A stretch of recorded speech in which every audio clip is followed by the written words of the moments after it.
Hello everybody, welcome back to Cam Plays Zen Pinball 2, the Ant-Man table. Continuing on the topic of somewhat being off topic while being on topic. And by that I mean we were pretty much talking about the Ghostbusters movie last time. What I really liked about the Ant-Man movie is Michael Douglas playing Hank Pym. They made him, for me at least, such a really likable character. He was, I mean, like, the original Hank Pym always had me cringing a bit, but they made him awesome in this. And they still gave him this bit of an aggressive edge, and I've already lost my first ball. They gave him this really hard. Whether hard nosed is the correct term or not. Because, spoiler alert, he was in the movie, they made him, he was the Ant-Man. And I was surprised and pleasantly surprised to actually see that. And he had none of the bat guano properties, I'm glad to say.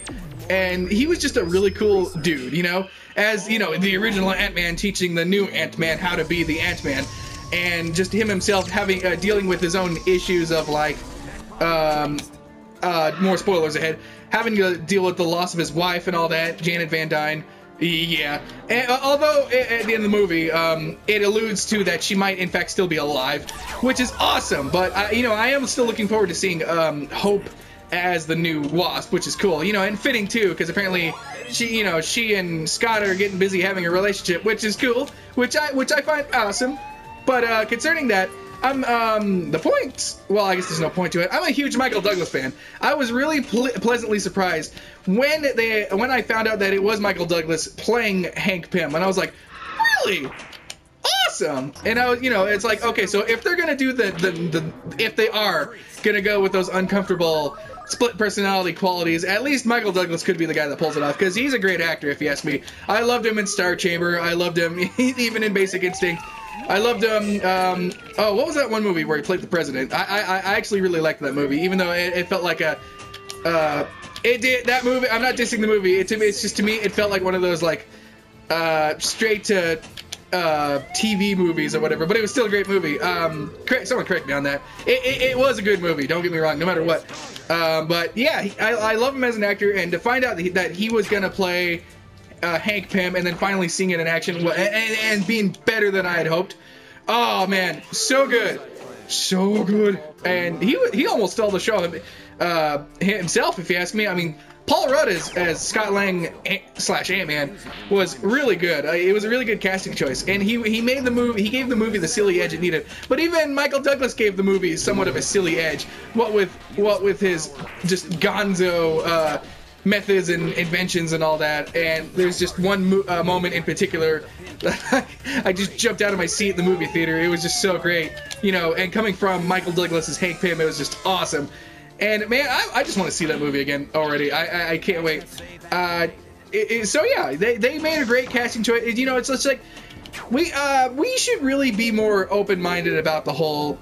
And this is probably coming from a guy who has questioned certain acting choices before. I will admit, I first must have said in the past, like, oh, I don't know if Ben Affleck's gonna make a good Batman, but he might do a good job. We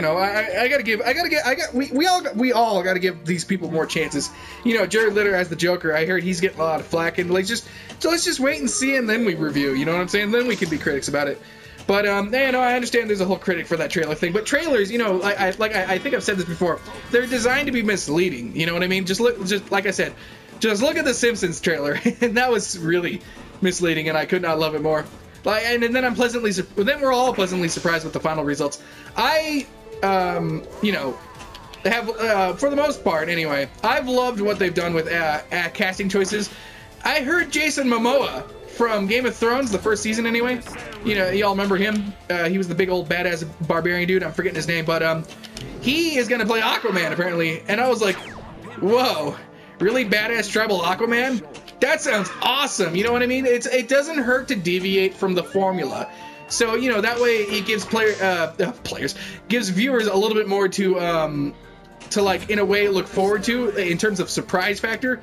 And yeah, so having seen Michael Douglas as Ant-Man, I saw it right away. And for example, guys like Ben Affleck, I didn't really see it right away. because for all I know, it's either gonna work or it's not. Because let's all remember, he played Daredevil, and that movie was, at least it wasn't the Elektra movie. Not dissing the Elektra movie for people who actually like that movie, but the Elektra movie wasn't that good movie. I'm just gonna throw that out there. That's my opinion, of course, and that's not everybody's opinion, but you know, I think there's more than a couple people that agree with that. At least there are, you know, looking back, there's a lot more Marvel movies than I thought there were at this point, and I'm surprised to see that. I think oh, what was it? I think it was Blade was the first one. I'm probably wrong on that. It's like either Blade or Hulk that were some of the first. Oh, I know. I think Incredible Hulk was technically. Oh, I know. That's right. Iron Man. Iron Man is technically the first movie. As far as someone correct me on this, I think Iron Man's the first movie in the cinematic Marvel universe.